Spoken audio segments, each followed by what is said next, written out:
Good afternoon, good morning, good evening, wherever you are. Welcome to this webinar on how London Airport has overcome challenges from COVID-19 in their check-in, about doing that by being proactive in their planning.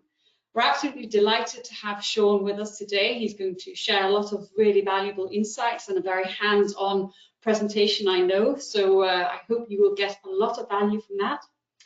The webcast today is with a couple hundred people, which means we do not have the ability to let yourselves unmute you, but you do have the ability to ask a lot of questions by using the questions and chat function. So please do that as we go along. We're going to pick up on all the questions at the end of the webinar and allow for those to be answered.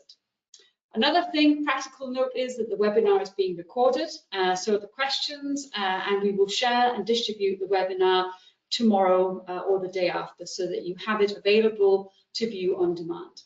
So without further ado, I'm going to give the word to CEO of Copenhagen Optimization, Kasper Havnsgaard, who will then give the word to Sean D, who's Capacity and Planning Intelligence Manager at London Heathrow.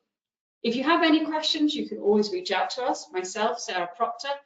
You have my contact details in the invitation, and I think that's it. I'll give the word to you. Thank you. Thanks, Sarah. So in these virtual times, the first time I discussed with Sean about having a short public case study on the work we've done so far with the team at Heathrow was actually back in late 2019. So even before anybody knew what COVID-19 was. That was then scheduled to be done at the Passenger Terminal Expo in 2020, postponed to 2021.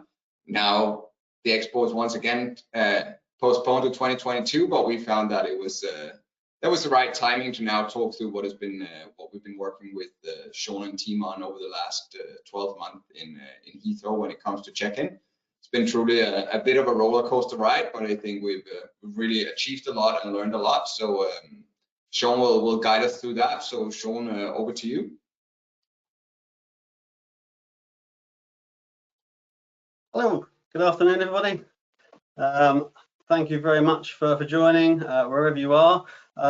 Firstly, thanks very much, Kasper. Thanks for inviting me here today to share part of Heathrow's journey over these last 12 months and share a crystal ball view, I guess, view of the next 12 months.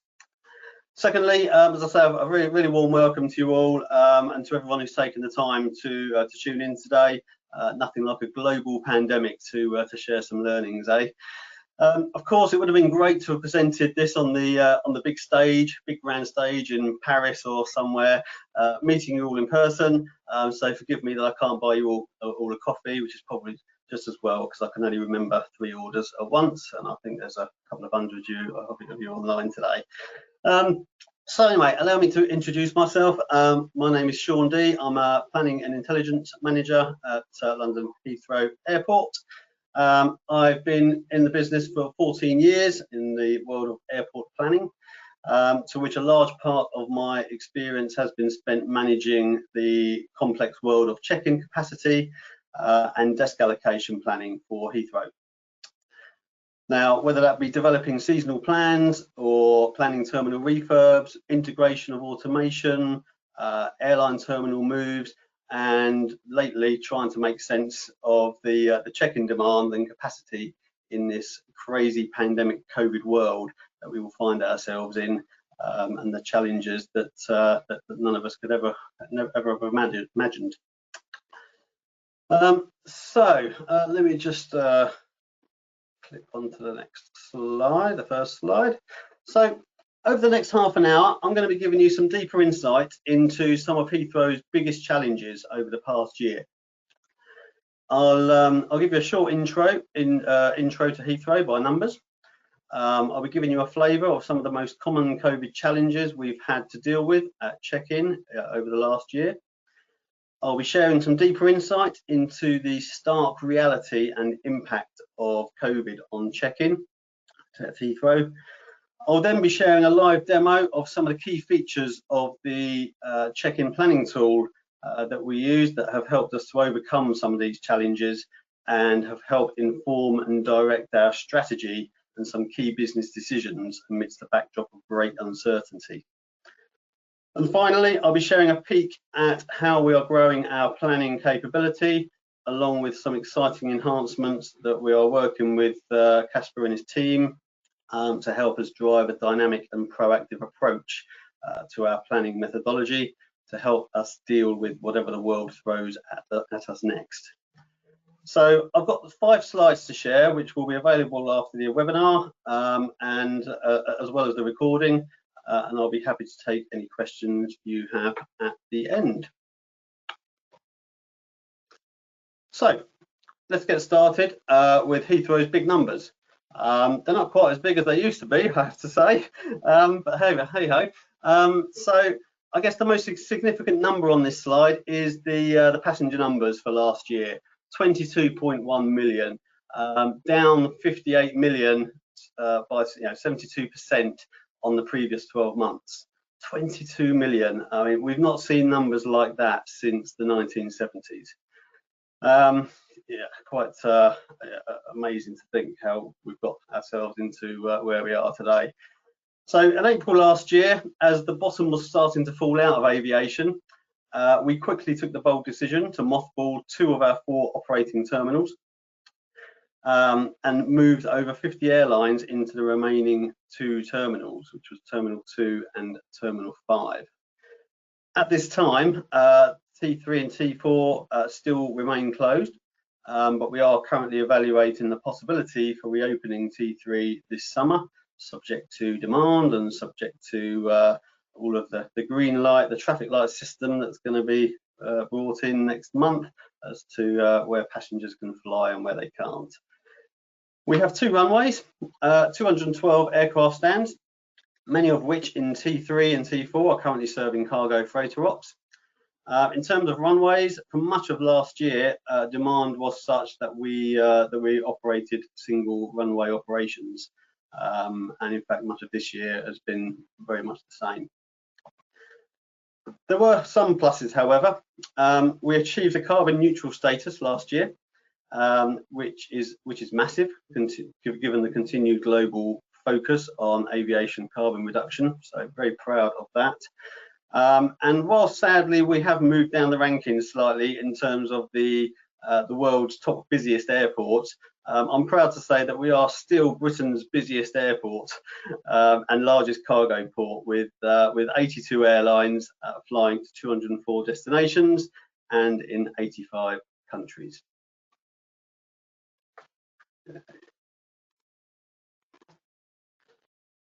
So, expanding on some of the COVID challenges over the past year, and some of these, some of you listening in today will be very familiar with some of this. So, social distancing, number one. We had the 2-meter rule introduced last April, which led to increased square meter per passenger, which ultimately led to a reduction in check-in capacity for a while, and I'll expand more on that shortly.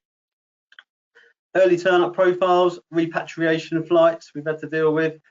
We were seeing passengers turning up for their flights 8 hours and sometimes longer, sometimes more before their scheduled departure. Large groups pitching up. An absolute nightmare to manage in terms of congestion and queuing.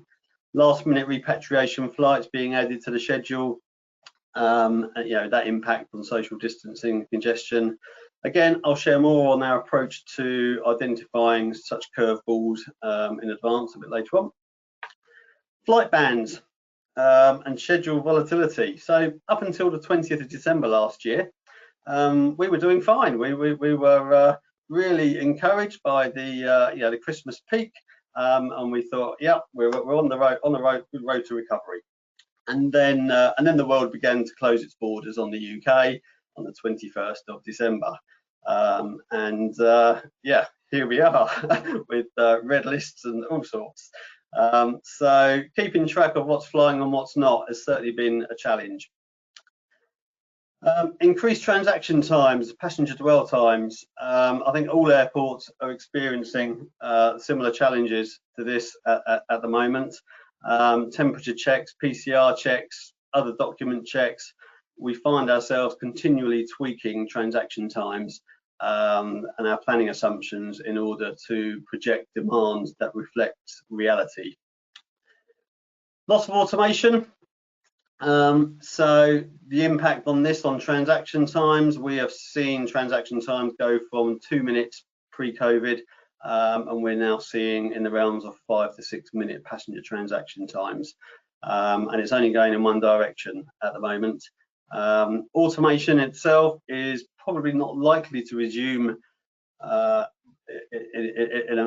mass anytime soon, and really until digitization of travel certification starts to get rolled out and we can start to reduce the impact of all of these passenger manual checks. Yeah, that's certainly one of our biggest challenges. Terminal consolidation, airline relocations. So as I said earlier, we shut down 2 of our terminals, relocated over 50 airlines overnight. That is no mean feast. Moving one airline to another terminal is usually pretty significant for us, but moving 50 in the space of 4 weeks is something else. Predicting demand, schedule scenarios, constantly asking ourselves the question, will demand fit? Our crystal ball is getting tired of being asked what the demand will be next week, next month. When should we reopen the terminals? Yeah, it's certainly been a headache for us trying to predict what the demand is likely to be. I will share with you shortly, though, 1 or 2 of our secret weapons that we have in the form of digital twin demand modelling, which we have at our disposal, which helps us to get a clearer picture of the what if scenarios.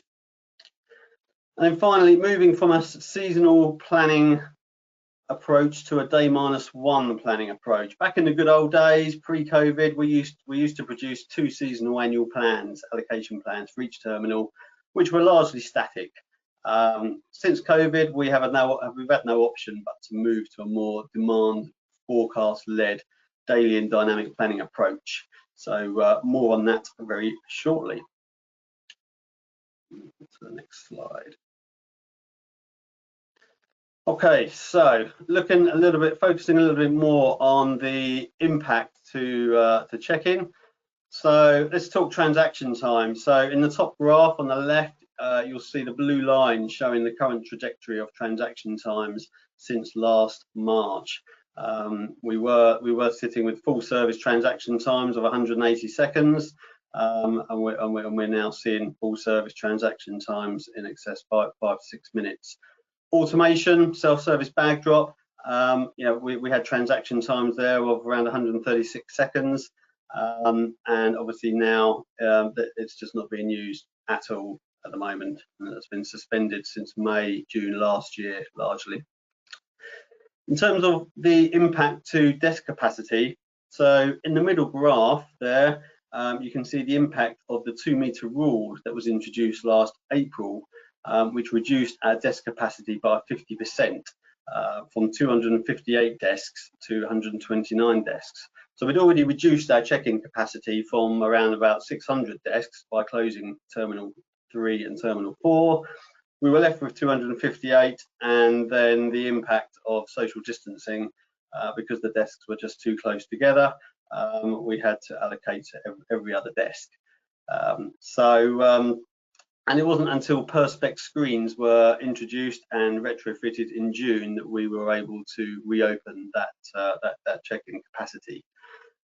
We also introduced compulsory wearing of face masks in the terminal, and introduced heightened screen cleaning regime for kiosks, but unfortunately that didn't enable airlines to start using automation again, unfortunately, because it was the countries that placed the restrictions on insisting that their passengers reported to the check-in for manual checks.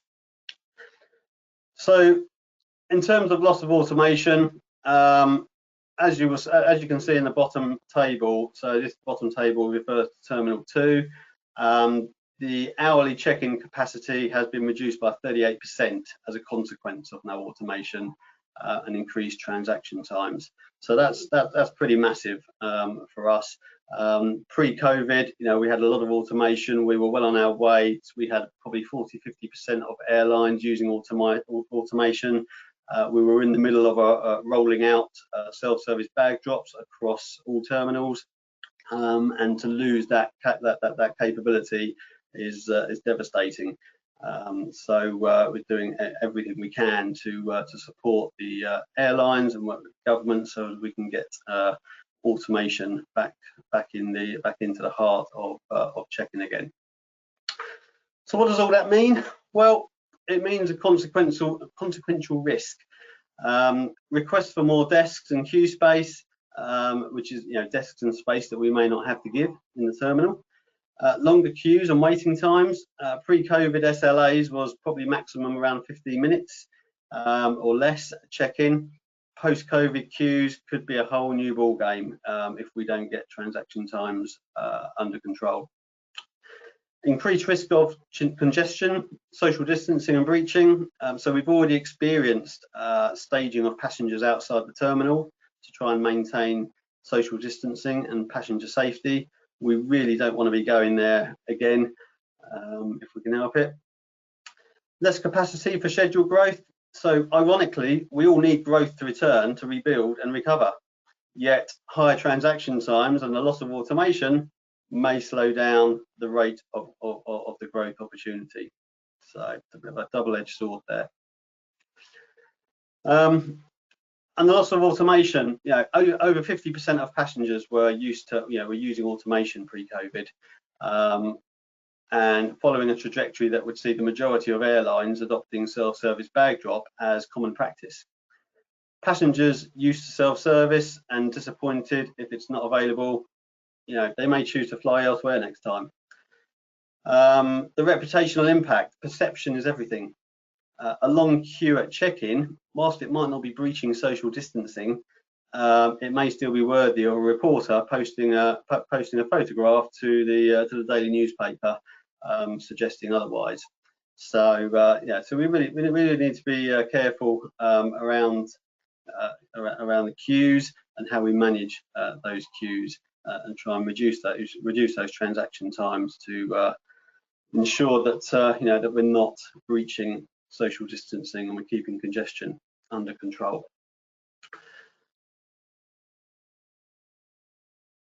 Okay, so moving on to the better check-in planning tool and some of the key features that have supported us during COVID planning. So first of all, what is better check-in? For those of you who don't know what it is a smart and efficient check-in counter allocation planning tool that enables check-in demand outputs to be created and to be positioned based on passenger processing times, airline and handler preferences, passenger arrival curves, passenger splits, and a whole bunch of other metrics and assumptions. Today, I'm going to give a short demo of the tool, and we'll focus on 5 of the key features of the tool that have really helped Heathrow overcome some of the COVID scenarios and planning blind spots, which have also helped the business in making key decisions against the backdrop of ambiguity and uncertainty. So I'm going to switch my screen now across to the planning tool. There we go. Okay, so what I'm showing you now is a zonal view of check-in desks by airline, Heathrow, in Terminal 2, each coloured shape representing an airline and flight demand. And this was allocated during the period of December last year, so specifically between the 18th and the 20th of December. With the desk numbers are shown down on the left-hand side. So we're looking at Zone A there. And across the top, we've got the timeline that goes, the timeline of the day that goes across the page.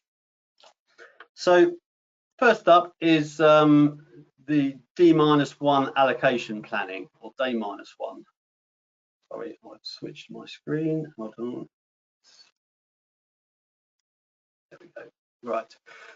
So day -1 planning. So as mentioned earlier, we moved from a seasonal planning approach to a day -1 planning approach in order to keep on top of the daily variances in demand, and of course to closely monitor demand against capacity during a consolidated terminal state.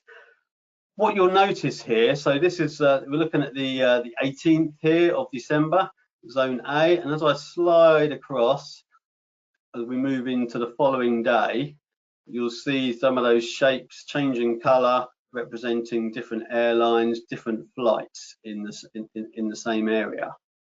So what you'll notice here is that no 2 days are ever the same in terms of what's allocated where. Different airlines, flights being allocated to the same position. A day -1 planning approach ensures that we are always planning against the most up-to-date flight schedule and booked forecast loads for any given day. We have a daily schedule integration feed from ACL, which is Airport Coordinated Limited, who control the slots for Heathrow, to which the allocations are continually monitored against to ensure that the allocation plan reflects any last-minute schedule changes. This is particularly critical during periods of schedule volatility, such as flight bans and suspensions, when we're trying to make head or tail of what's flying and what's not. And having that virtual live feed as airlines are making their schedule changes is massively critical. So with a dynamic planning approach, it also allows flexibility for us to move flights to other parts of the terminal. For example, moving a flight with high passenger forecast to an area with a larger queue space. So give you an example of that. Let's look at this one here on the 19th. So here we have a Etihad flight in the morning. Let's bring up the details pane. So we've got the EY12 going out at 7:50 in the morning there.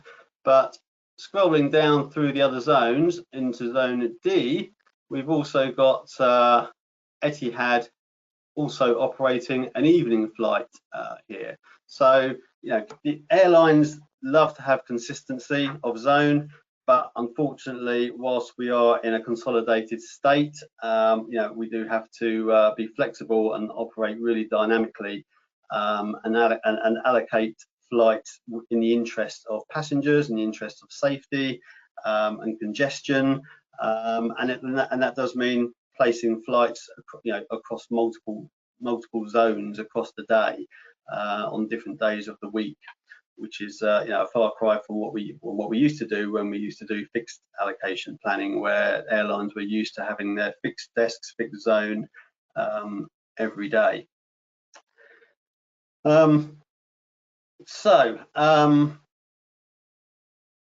Finally, a day -1 demand-led planning approach also helps us unlock check-in capacity for flights that otherwise may not have fitted due to fixed desk allocations.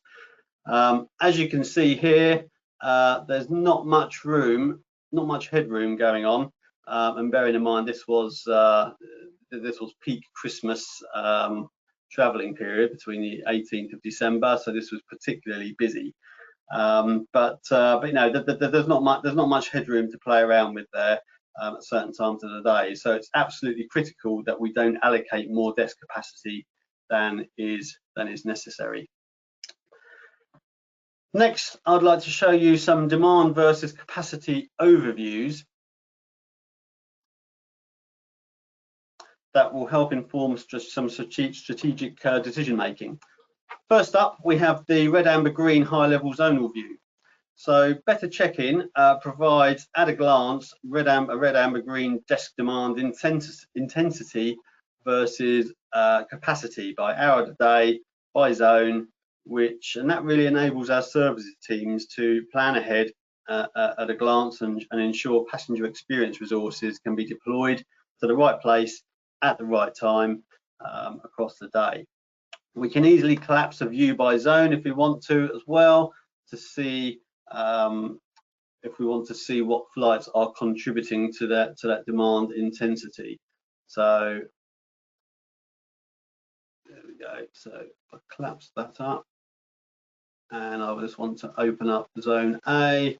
There we go. We can collapse various zones, and we can see by time of the day here, and it gives us a good red amber green view of that demand intensity. In terms of how that red amber green is derived, we can set that in our global settings.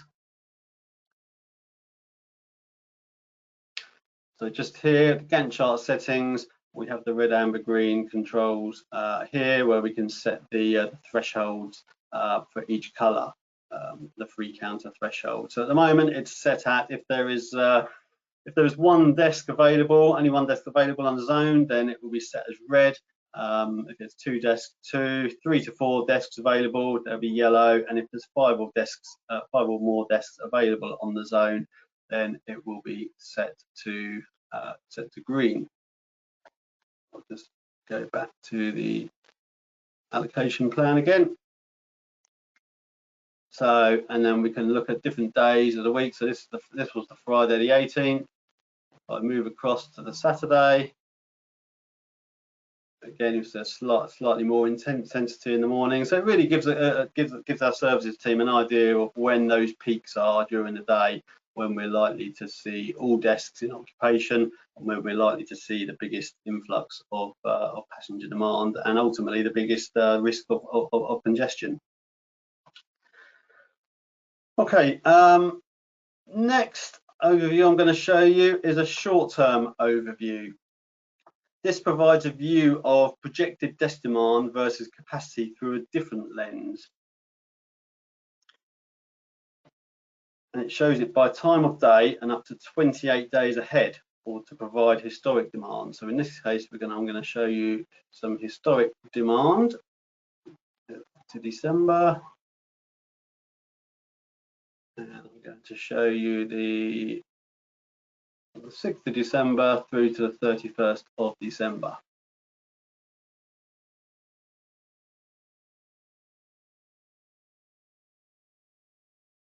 There we go.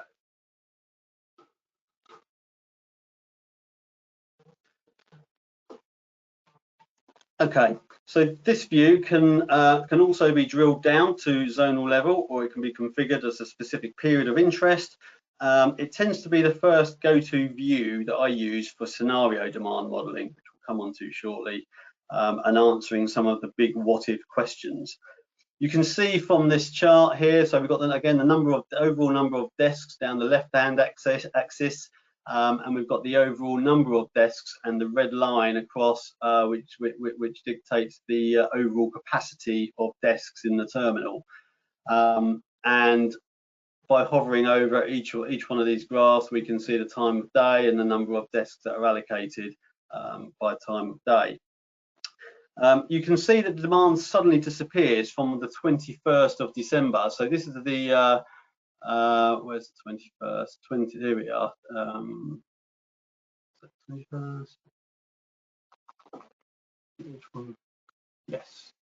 So from the 21st of December, 23rd, 22nd, 21st. There's the 21st. That was when the bottom really fell out of aviation, and the country started closing its borders. And as you can see there, by Christmas, there wasn't much left going on at Heathrow. Fortunately, demand has picked up a little bit by then, and things are looking a little bit more stable now, albeit there's still an awful lot going on with countries on the red list. But fortunately, a lot of countries have started to reopen their borders now. So this is a really great view that we use a lot. Every other day we use it for scenario modeling. I'll come back to this view shortly, because it's when I'll talk about the scenario modeling, which is next actually. So let me just go to the scenarios. here we go. So in the right hand side here, the menu. So we'll look at the scenario menu options. This is where we can create projected demand under various demand scenarios through better check-in against terminal capacity and use of the short-term overview that you're looking at now to share those demand outputs. So the scenario or the sandbox environment, as we like to call it, the options created here are effectively allow us to independently create mirror images of the live planning environment and allow us to apply multiple demand scenarios, often a low, a medium and a high view with different sets of assumptions of schedule applied. What that enables us to do is to continually assess different capacity impacts on check-in against multiple demand scenarios prior to future ramp up of demand and schedules, and it also provides assurance to the business and crucially to the airline community against projected demand scenarios, particularly whilst we're in a consolidated terminal state at the moment. So I won't go into the scenario. It is literally a mirror image in each of these scenarios. It is literally a mirror image, everything exactly the same. It's just an identical environment, but we can go into the settings and apply different transaction times and things like that to create different demands. So next, I'd like to show you some of the features of better check-in which incorporate social distancing. Settings, here we go. So last year, as I mentioned, when social distancing hit us and the 2-meter rule, we were suddenly faced with having to allocate to every other desk, with only half of check-in capacity being available. So first up, we have a feature called preferred neighbour distance, which is also found in our global settings that I went into earlier. So we have where I showed the red, amber, green. So you'll see here we've got a preferred neighbour distance. So we can set that counter distance to prefer as a preference for airlines to be placed 1 or 2 or 3 counters away. So depending on whether a particular airline has got a particular passenger profile where they need to be remote from other allocations, then we can manipulate the allocation to ensure that a preferred neighbour distance is adhered to. Next up, we have a feature called unavailability rules. And here they are here. No, sorry, one. There we go. So this is a feature that we used last year specifically for social distancing, and it allows us to program the desks in a way that allows for social distancing and allows for allocation to every other desk with notes on saying to avoid use. So we used that extensively up until June. It was a feature that didn't exist in Better Check-in before April. So kudos to Casper and his team for developing some of these features in the last 12 months, specifically to help support us with these COVID challenges. Next, there's a really useful feature that we use almost daily called queue counters. So I'm going to flick back to the allocation plan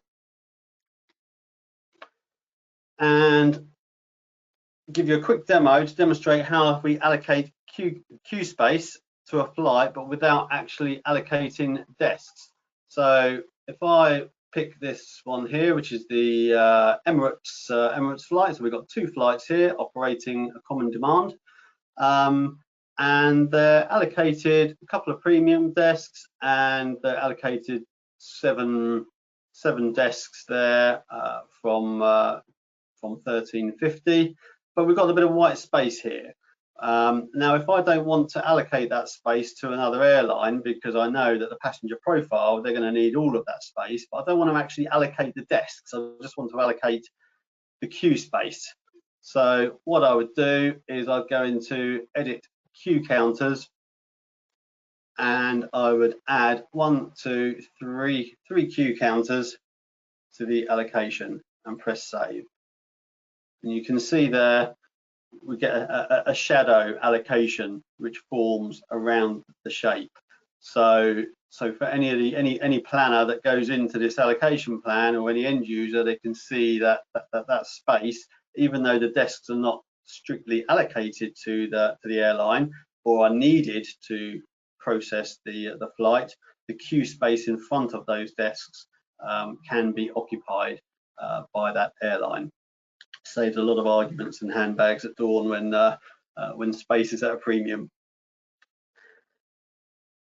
Okay, and finally, a really cool feature that allows the desk allocation to span unavailable counters. For example, if closed for social distancing. So going to one of the airline rules. We're going to a Virgin rule, and we'll go into default allocation.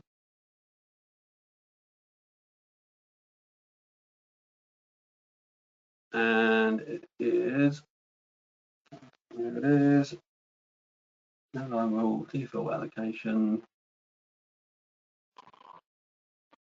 Here we are. Allow allocation to span unavailable counters. So this was used by Heathrow last year when assigning allocations to every other desk, where we had desks technically closed, but they weren't really closed. They were just, we just didn't want them occupied. So we had to allocate and span the demand across desks which weren't officially closed, but not being utilized. And this feature allows us to do that without making a complete mess of the allocation plan. And finally, I'd like to show you another useful feature that we call visualization modes. So let me flick back to the allocation plan.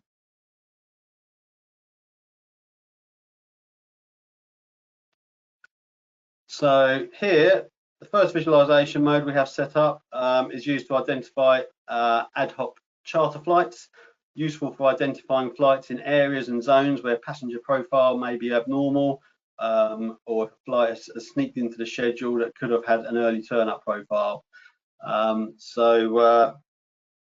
Just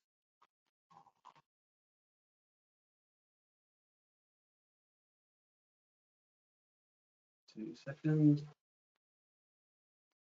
Charter flights.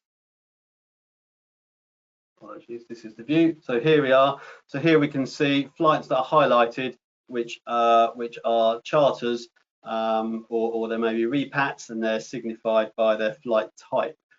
So when we look at the flight type for that particular flight, we can see, hopefully, yeah, we can see the flight type is a C, so it filters them out from all other J-type regular flights. There's other different filters that can be created. Ad hoc, there's flights by handler, which we also have, which can help us understand which flights are being handled by which handler. We have 6 handlers in Heathrow T2, so that can be beneficial to see how airlines and flights are spread around to help optimize handler resources. So that's pretty much the end of the demo. I'm going to switch back to the final slide.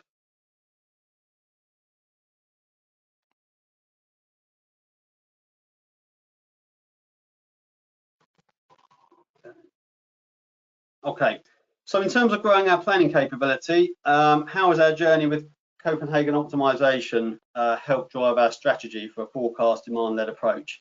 Well, so we've invested in 3 better airport modules currently. We have better check-in, we have better security, and we have better baggage. Better check-in went live in March last year, better baggage live from June last year, and better security is shortly to go live. Our relationship with Copenhagen Optimization began probably about 5 years ago, back in 2016. at that time, better check-in was still very much in the design development phase, but the continued collaboration virtually on a daily basis we have with Copenhagen Optimization has enabled continual improvement and feature enhancements being delivered, particularly in the last 12 months, as we have had various COVID curveballs thrown at us to keep us on our toes.